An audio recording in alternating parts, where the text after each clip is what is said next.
Hi hello friend, Jaya cooking and vlogs ಚಾನಲ್ಗೆ ಸ್ವಾಗತ. ನಾನು ವಿಡಿಯೋದಲ್ಲಿ ಡಾಬಾ ಶೈಲಿ ಚಿಕನ್ ಕರಿ ಮಾಡೋದನ್ನು ತೋರಿಸ್ಕೊಡ್ತಾ ಇದ್ದೀನಿ.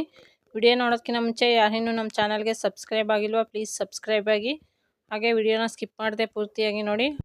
ಹಾಗಾದರೆ ಬನ್ನಿ, ಡಾಬಾ ಶೈಲಿಯಲ್ಲಿ ಚಿಕನ್ ಕರಿ ಮಾಡೋದಕ್ಕೆ ಏನೇನು ಪದಾರ್ಥಗಳು ಬೇಕೋ ನೋಡ್ಕೊಂಡು ಬರೋಣ. ನಾನಿಲ್ಲಿ ಮೊದಲನೇದಾಗಿ 1 kg ಚಿಕನ್ನ ತೊಗೊಂಡಿದ್ದೀನಿ. ನೀಟಾಗಿ ತೊಳೆದು ಇಟ್ಕೊಂಡಿದ್ದೀನಿ. 1 ಟೇಬಲ್ ಸ್ಪೂನ್ ಧನಿಯಾ ಪುಡಿ, 1 ಟೇಬಲ್ ಸ್ಪೂನ್ ಅಚ್ಕಾರದ ಪುಡಿ, ಅರ್ಧ spoon garam masala, 1/4 tea spoon ಅಷ್ಟು ಅರಿಶಿನ ಪುಡಿನ ತೊಗೊಂಡಿದ್ದೀನಿ. 1 ಬಿಗ್ ಸೈಜ್ ಈರುಳ್ಳಿ ಹೆಚ್ಚಿಟ್ಕೊಂಡಿದ್ದೀನಿ, 1 ಟೊಮೊಟೊ, ಸ್ವಲ್ಪ ಕೊತ್ತಂಬರಿ, ಪುದೀನ, 3 ಪಲಾವ್ ಎಲೆ, ಚಕ್ಕೆ ಲವಂಗ, ಏಲಕ್ಕಿ, 2 ಟೇಬಲ್ ಸ್ಪೂನ್ ಅಷ್ಟು ಶುಂಠಿ ಬೆಳ್ಳುಳ್ಳಿ ಪೇಸ್ಟ್ನ ತೊಗೊಂಡಿದ್ದೀನಿ. ಸ್ವಲ್ಪ ಎಣ್ಣೆ ಮತ್ತು ರುಚಿಗೆ ತಕ್ಕಷ್ಟು ಉಪ್ಪನ್ನು ತೊಗೊಂಡಿದ್ದೀನಿ. ಸ್ಟವ್ ಮೇಲೆ ಒಂದು ಪಾತ್ರೆ ಇಟ್ಟು ಅರ್ಧ ಸ್ಪೂನ್ ಎಣ್ಣೆ ಹಾಕಿ ತಗೊಂಡಿರೋಂಥ ಚಕ್ಕೆ ಲವಂಗ ಏಲಕ್ಕಿನ ಹಾಕಿ ಬಿಸಿ ಮಾಡ್ಕೊಳ್ತಾ ಇದ್ದೀನಿ. ಅದು ಬಿಸಿ ಆದ ತಕ್ಷಣ ಹಚ್ಚಿಟ್ಕೊಂಡಿರೋಂಥ ಈರುಳ್ಳಿನ ಹಾಕಿ ಫ್ರೈ ಮಾಡ್ಕೊಳ್ತಾ ಇದ್ದೀನಿ. ಈರುಳ್ಳಿ ಸ್ವಲ್ಪ ಕಲರ್ ಚೇಂಜ್ ಆದಮೇಲೆ ಹಚ್ಚಿಟ್ಕೊಂಡಿರೋಂಥ ಟೊಮೊಟೊ ಮತ್ತು ತಗೊಂಡಿರೋಂಥ ಪುದೀನ ಮತ್ತು ಕೊತ್ತಂಬರಿ ಸೊಪ್ಪನ್ನು ಹಾಕಿ ಫ್ರೈ ಮಾಡ್ಕೊಳ್ತಾ ಇದ್ದೀನಿ. ಈಗ ನೀಟಾಗಿ ಫ್ರೈ ಆಗಿದೆ, ಟೊಮೊಟೊ ಎಲ್ಲ ಮೆತ್ತಗಾಗಿದೆ, ಈರುಳ್ಳಿ ಸಹ ಕಲರ್ ಚೇಂಜ್ ಆಗಿದೆ. ಫ್ರೈ ಮಾಡ್ಕೊಂಡಿದ್ದಾದಮೇಲೆ ಇದನ್ನು ಒಂದು ಮಿಕ್ಸಿ ಜಾರ್ಗೆ ಹಾಕ್ಕೊಳ್ತಾ ಇದ್ದೀನಿ. ಇದಿಷ್ಟು ನೈಸಾಗೆ ಪೇಸ್ಟ್ ಮಾಡಿ ಇಟ್ಕೊಳ್ತಾ ಇದ್ದೀನಿ. ನೋಡಿ, ಈ ಥರ ನೈಸ್ ಪೇಸ್ಟ್ ಮಾಡಿ ಇಟ್ಕೊಂಡಿದ್ದೀನಿ. ಸ್ಟವ್ ಮೇಲೆ ನಾನು ಪಾತ್ರೆನ ಇಟ್ಟಿದ್ದೀನಿ. ಈರುಳ್ಳಿ ಎಲ್ಲ ಫ್ರೈ ಮಾಡ್ಕೊಂಡಿದ್ನಲ್ಲ, ಅದೇ ಪಾತ್ರೆನ 2 ಟೇಬಲ್ ಸ್ಪೂನಷ್ಟು ಎಣ್ಣೆ ಹಾಕಿ ಬಿಸಿ ಆದಮೇಲೆ ತೊಳೆದಿಟ್ಕೊಂಡಿರೋಂಥ ಚಿಕನನ್ನು ಹಾಕಿ ಅದನ್ನು ಎಣ್ಣೆಯಲ್ಲಿ ಫ್ರೈ ಮಾಡ್ಕೊಳ್ತಾ ಇದ್ದೀನಿ. ಚಿಕನಲ್ಲಿರೋ ನೀರೆಲ್ಲ ಡ್ರೈ ಆಗೋವರೆಗೂ ಹೈ ಫ್ಲೇಮಲ್ಲಿ ಇಟ್ಕೊಂಡು ಈ ಥರ ಫ್ರೈ ಮಾಡ್ಕೊಬೇಕು. ಈಗ ಪಲಾವ್ ಎಲೆನ ಹಾಕ್ಕೊಂಡು ಫ್ರೈ ಮಾಡ್ಕೊಳ್ತಾ ಇದ್ದೀನಿ. ಇದು ಜಸ್ಟ್ ಫ್ಲೇವರ್ಗಷ್ಟೇ ಹಾಕ್ಕೊಂಡಿದ್ದೀನಿ.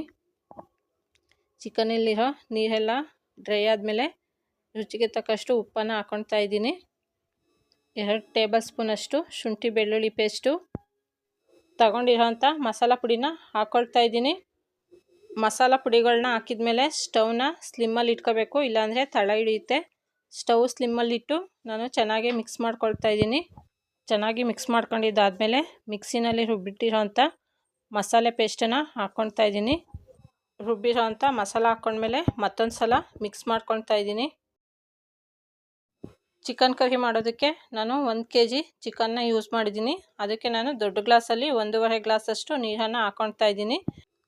ನೀರು ಹಾಕಿದ್ಮೇಲೆ ಮತ್ತೊಂದು ಸಲ ಮಿಕ್ಸ್ ಮಾಡಿಕೊಂಡು ನೀಟಾಗೆಲ್ಲ ಸೆಟ್ ಮಾಡಿ ಒಂದು ಪ್ಲೇಟನ್ನು ಮುಚ್ಚಿ ಮೀಡಿಯಮ್ ಫ್ಲೇಮಲ್ಲಿಟ್ಟು ಚಿಕನ್ ಬೇಯೋದಕ್ಕೆ ಬಿಡ್ತಾಯಿದ್ದೀನಿ. ಮೀಡಿಯಮ್ ಫ್ಲೇಮಲ್ಲಿ 15 ನಿಮಿಷ ಬೇಯಿಸ್ಕೋಬೇಕು. 5 ನಿಮಿಷಕ್ಕೊಂದು ಸಲ ಓಪನ್ ಮಾಡಿ ತಿರುಗಿಸ್ಕೊಳ್ತಾ ಇರಬೇಕು, ಇಲ್ಲಾಂದರೆ ತಳ ಹಿಡಿಯುತ್ತೆ. ಅದಕ್ಕೋಸ್ಕರ ಚಿಕನ್ ಯಾವಾಗಲೂ ಮೀಡಿಯಮ್ ಫ್ಲೇಮಲ್ಲೇ ಬೇಯಿಸ್ಕೋಬೇಕು. ಯಾಕಂದರೆ ಹೈ ಫ್ಲೇಮ್ ಇಟ್ಟರೆ ಗ್ರೇವಿ ಬೇಗ ತಿಕ್ಕಾಗುತ್ತೆ ಮತ್ತು ಚಿಕನ್ ಬೇಯೋದಿಲ್ಲ. ಅದಕ್ಕೋಸ್ಕರ ಈಗ 15 ನಿಮಿಷ ಬೇಯಿಸ್ಕೊಂಡಿದ್ದೀನಿ. ಡಾಬಾ ಶೈಲಿ ಚಿಕನ್ ಕರಿ ರೆಡಿಯಾಗಿದೆ. ಚಿಕನ್ ಕೂಡ ನೀಟಾಗಿ ಬೆಂದಿದೆ. ಈ ಚಿಕನ್ ಕರಿ ಮುದ್ದೆಗೆ, ಅನ್ನಕ್ಕೆ, ಚಪಾತಿ, ದೋಸೆಗೆ ಎಲ್ಲದಕ್ಕೂ ಸಹ ಕಾಂಬಿನೇಷನ್ನು ತುಂಬ ಚೆನ್ನಾಗಿರುತ್ತೆ. ಒಂದು ಸಲ ಟ್ರೈ ಮಾಡಿ ನೋಡಿ. ವಿಡಿಯೋ ನಿಮ್ಗೆ ಇಷ್ಟ ಆಗಿದರೆ ಲೈಕ್ ಮಾಡಿ, ಶೇರ್ ಮಾಡಿ, ಕಮೆಂಟ್ಸ್ ಮಾಡಿ. ಈ ದಿನದ ಯೂಸ್ಫುಲ್ ಟಿಪ್ಸ್: ಪ್ರತಿದಿನ ಊಟಕ್ಕೆ 15 ನಿಮಿಷದ ಮುಂಚೆ 2 ಲೋಟ ಬಿಸಿ ನೀರನ್ನು ಕುಡಿತಾ ಬಂದರೆ ಬೊಜ್ಜು ಕರಗಿ ತೂಕ ಕಡಿಮೆ ಆಗುತ್ತೆ. ವಿಡಿಯೋ ನೋಡಿದ್ದಕ್ಕಾಗಿ ಧನ್ಯವಾದಗಳು.